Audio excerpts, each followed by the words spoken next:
Eshet Chayil. Mulher virtuosa, quem a achará? Provérbios, no capítulo 31, a partir do verso 10. Que mulher é esta? Existe na Bíblia um exemplo de mulher como esta em que o autor está se espelhando? Quem escreve este provérbio? No início do capítulo 31 de Provérbios, fala em um rei chamado Lemuel. Alguns acreditam ser outro nome de Salomão, outros não. Muitas fontes judaicas, inclusive, apontam a autoria de Salomão. De uma forma ou de outra, está incluído junto com outros provérbios de Salomão. Salomão, um rei difícil de se descrever, da mais alta glória, sendo parte central da construção e finalização do primeiro templo do povo de Israel, continuando um legado forte de Davi. Salomão, seu filho, desce também até as partes mais escuras da história de Israel, sendo o rei que se corrompe pela sua ligação com muitas mulheres, inclusive estrangeiras. Cerca de 1000 mulheres ao total, que ao final pervertem o seu coração como a própria palavra de Deus fala. Os 40 anos do reinado de Davi, mais 40 anos do reinado de Salomão. Acredito Salomão representar a igreja, que é vista na sua parte boa e ruim. No meio de tantas estas mulheres, será que uma seria esta mulher virtuosa? Depois de tudo isto, Salomão parece ao final de sua vida reconhecer as verdadeiras características de uma mulher virtuosa. Não seria ele ao final um personagem perfeito para descrevê-la? O Senhor, na sua busca por uma noiva, uma esposa, com certeza acaba percebendo que uma mulher virtuosa como a que ele, o Senhor, anseia, não é fácil de se achar. Quem a achará? O seu valor muito excede ao de rubis ou pérolas, como um tesouro precioso enterrado, onde lembramos a parábola de Jesus. Esta mulher tem dentro de si um tesouro, pois o Senhor e suas leis nela habitam. Como Israel, um tesouro precioso ao Senhor. A joia rara, Jesus em nós. Rubi, joia. Esta palavra no verso 10 lembra muito a palavra face no original. Esta pérola de mulher que espelha em si a face gloriosa do Senhor. O livro de Provérbios vai terminar de forma perfeita, nos seus últimos versos falando de uma mulher, a igreja do Senhor ali representada, um poema em forma de acróstico alfabético. O que é isto? Cada versículo do verso 10 ao verso 31 deste capítulo de Provérbios se inicia no original com a letra do alfabeto hebraico, todas alfabeticamente em ordem. Como falei nos estudos sobre a língua hebraica, cada letra do alfabeto hebraico possui um significado. Essas letras, antes do cativeiro da Babilônia, eram desenhos, cada uma com o seu significado. Em uma breve nota, o cativeiro traz isto, a perda da língua em um certo nível, a linguagem única e o entendimento perfeito da voz do Senhor. Isto se perde. O remédio, o Pentecoste trouxe a possibilidade de ouvir a Deus e o entendê-lo, entrar na sua língua novamente, ouvir a sua voz em sintonia com o seu projeto. Um problema que vemos desde a Torre de Babel, que vai ser finalmente consertado quando as profecias de que todo o povo de Deus vão falar uma só língua estarão em união.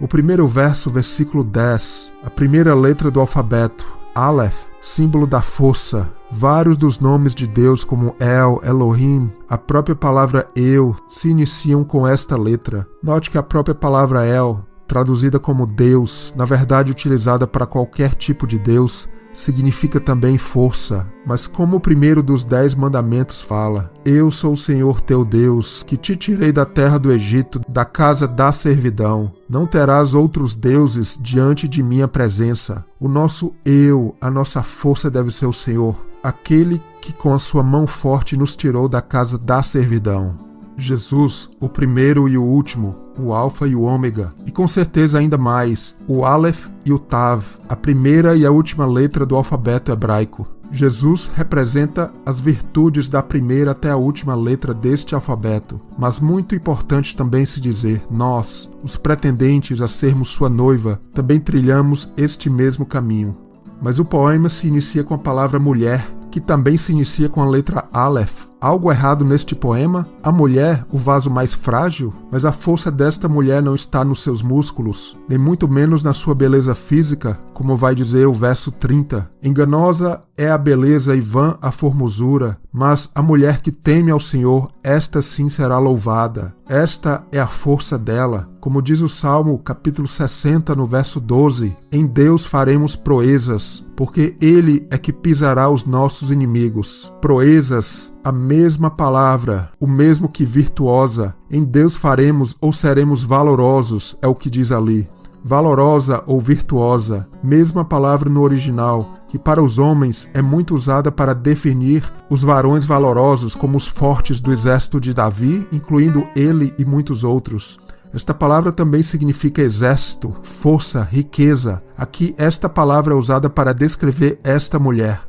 Existe alguma mulher na palavra de Deus que seria um exemplo deste poema citado no livro de Provérbios? A resposta é sim. Com certeza muitas, mas uma em especial. A única mulher chamada no Antigo Testamento desta forma, mulher virtuosa, com estas mesmas palavras foi Ruth, a moabita, que sai de sua terra, da presença de outros deuses, para conhecer o Deus maior, o Deus de Israel. Boaz, o futuro marido de Ruth, vai falar assim dela em um momento decisivo, onde ele, Boaz, a partir dali iria reconhecer de uma vez por todas a virtude daquela mulher e lutar para redimi-la e tê-la como esposa. Ruth no capítulo 3, no verso 11. Agora, pois, minha filha, não temas, tudo quanto disseste eu te farei, pois toda a cidade do meu povo sabe que és mulher virtuosa. Mulher virtuosa, única passagem na palavra de Deus onde estas palavras, mulher virtuosa, são atribuídas a uma mulher. É claro, além do próprio texto de Provérbios que estamos lendo. Apenas coincidência? Temos mais ligações deste provérbio com a história de Ruth? Com certeza, várias ligações que vão nos fazer entender melhor as virtudes desta mulher, utilizando a história de Ruth como um comentário deste provérbio. Antes disto, uma breve recapitulação da história de Ruth. Ruth, uma moabita. Qual a origem do povo de Moabe? Voltamos aos tempos de Abraão e seu sobrinho Ló. Enquanto Abraão e Sara não tinham filhos, na visão de Abraão, o que percebemos é que Ló era um dos pretendentes que poderiam sucedê-lo na bênção prometida por Deus, de dá-lo a terra de Canaã, a sua linhagem. Ló preferiu a prosperidade de Sodoma e Gomorra, mas é claro que sabemos o que Abraão só saberia ao final, que o Senhor tinha planos melhores, o que seria gerar um filho de Abraão e Sara, o filho da promessa que, como sabemos, se chamou Isaque. Ló, por sua vez, depois da destruição de Sodoma e Gomorra, e sob os efeitos da embriaguez das coisas do mundo, em um ato iniciado por sua própria filha, vai gerar gêmeos, sendo um dos filhos chamado Moabe, de onde Ruth iria ser descendente. Povo de Moabe que tinha uma espécie de maldição sobre eles, já que quando o povo de Israel lá na frente vai estar perto de entrar na terra prometida, eles, o povo de Moabe, não recebem bem o povo de Israel. E o Senhor, através de Moisés, fala que eles não entrariam na congregação do povo de Deus, nem mesmo na 10ª geração. Mas o que vemos é que 10 gerações após Abraão, a moabita Ruth se casaria com um israelita, que junto com sua família tinham fugido da fome que se instalou na terra de Belém. Um a um, os homens desta família morrem, deixando Ruth e sua sogra Naomi sem maridos. Assim como Abraão e Ló fizeram, agora Ruth vai fazer. Sai da terra da sua parentela para ter o Deus de Israel como seu Senhor. Veja a importância disto. Ruth passa então a não ser mais uma moabita aos olhos do Senhor. Teria alguém que, através da lei do levirato, iria comprar as terras que a família vendeu para ir para Moabe e com isso ressuscitar o nome daqueles mortos e, em consequência, ter Ruth como esposa? Sim, Boaz é o nome dele.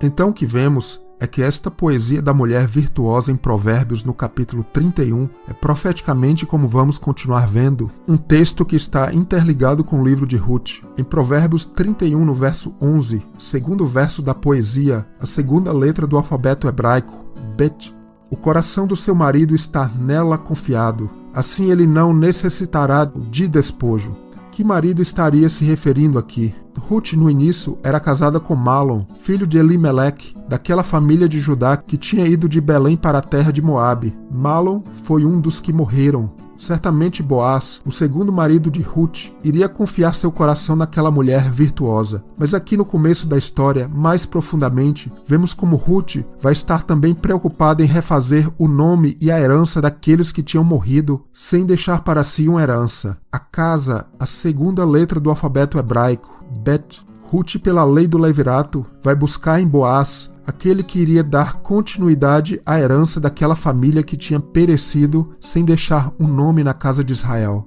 Esta mulher é forte, de vencer batalhas. O Senhor molda o caráter dela através destas guerras. É o espólio que não falta ao seu marido. No mais profundo, Jesus vê a semente brotando em sua vida, à medida que a morte vai virando vida nela. Boaz, o parente mais próximo daquela família, não realmente o mais próximo. Haveria um que poderia redimir o nome da família que tinha morrido, mas este não quis. Seu nome vai ao esquecimento. Boaz vem em seguida e se torna o que vai redimir, o remidor, tipo perfeito do nosso Salvador e noivo Jesus Cristo. No verso 12, terceira letra, Gimel, que se relaciona às dádivas de Deus e ao presentear, abençoar, frutificar. Ela só lhe faz bem e não mal todos os dias da sua vida. Todos os dias de sua vida. Note, Malom, o ex-marido de Ruth, tinha morrido. O verso fala todos os dias da vida dela, de Ruth. Assim diz o verso. A terceira letra do alfabeto que está ligada à bondade, dar ao necessitado. Aqui na história, Ruth vai de encontro à maior necessidade daquela família, inclusive do seu ex-marido, redimir o nome da família. O nome Malom significa doente. Este era o estado dele na história. Apesar de estar fisicamente morto, profeticamente estava na verdade quase morto, à espera de um milagre, mas Boaz e Ruth juntos iriam redimir o nome dele e da família. Ruth, a mulher virtuosa, como é característico da mulher, se preocupa com sua casa, os filhos, a família, os mínimos detalhes que fazem a mulher ser aquela que verdadeiramente edifica a casa. E na nossa vida espiritual, mesmo os homens precisam ter estas características. Olhar os detalhes de nossas vidas, buscar os frutos, ver onde as mínimas coisas estão em falta, para que a nossa vida em Cristo seja também construída e edificada. Ruth era uma viúva, assim como somos, pois Cristo morreu, mas em verdade também somos na realidade viúvos de nosso antigo marido, que era o mundo. E este estando morto, estamos livres para ter Jesus, que agora não mais morto está, mas que vive em nós. Glória ao Senhor por isto. Esta mulher busca o bem todos os dias de sua vida. Versos 13 e 14. Busca lã e linho e trabalha de boa vontade com suas mãos. Como um navio mercante, ela traz de longe o seu pão. Seguimos com a letra Dalet, que significa porta, caminho, andar, e a letra Re, que significa revelação, a ação do verbo ser. Ela traz em si as características do Senhor. Aqui esta mulher busca os caminhos da salvação, da santidade, onde lã e linho são partes das vestes do sacerdote, trazendo seu pão de longe. Da onde? Dos céus. Esta é a mercadoria preciosa desta mulher. Ela traz de longe o seu pão. Vindo de Moabe, Ruth agora vai para Belém, justamente a casa do pão. Belém agora vai ser sua casa. Ali o alimento espiritual do crente, o local do nascimento do nosso Salvador Jesus. Versos 15 e 16. E levanta-se, mesmo à noite, para dar de comer aos da casa e distribuir a tarefa das servas. No capítulo 2, verso 7 do livro de Ruth, vemos ela também levantando cedo e trazendo o alimento para casa, não só para ela, mas para a família. No verso 15 de Provérbios, é literalmente para a casa que ela traz a sua comida. Que alimento? Quase uma efa de cevada. Muito significativo. A efa era utilizada nas balanças para medida, e devemos saber o significado profético da balança, que é a medida da justiça, da porção de Deus que deve estar em nossas vidas. E é esta porção que se relaciona ao valor monetário que está do outro lado da balança para o pagamento. Nosso pagamento veio com Cristo, e quando estamos cheios dele, de Jesus, a dívida do pecado está definitivamente paga. É a retidão, a integridade de Deus refletida em nossas vidas. Cedinho ela foi buscar o sustento. É a prioridade de Deus em nossas vidas, onde o Senhor já vem desde o início do dia, como a porção de nossas vidas. E nós com isso brilharemos como a luz do sol que se levanta e ilumina os nossos caminhos. Verso 16. Examina uma propriedade e adquire-a. Planta uma vinha com o fruto de suas mãos. A letra Zayin. Aqui vemos a ligação com Ruth, que através da sua fidelidade ao Senhor, gera o relacionamento com Boaz, o tipo do Senhor Jesus. Deste relacionamento, uma propriedade é adquirida. Que propriedade? As terras de Elimeleque, marido de Noemi, a sogra de Ruth. A família dos mortos, as terras que foram vendidas antes da viagem para Moabe e agora está nas mãos de outros. Mas em Deus, Ruth tem força em suas mãos. E através do remidor Boaz, essas terras que representam a nossa herança no Senhor, a terra prometida onde o barro corruptível se tornará uma casa eterna e incorruptível. Vemos também a vinha gerando frutos em sua vida. Ela examina a propriedade e a compra. Veja a ligação com o livro de Ruth, a propriedade, a terra, a nossa herança, nossa casa, um corpo incorruptível, que será dado na consumação final do casamento entre a esposa e o noivo, Jesus Cristo.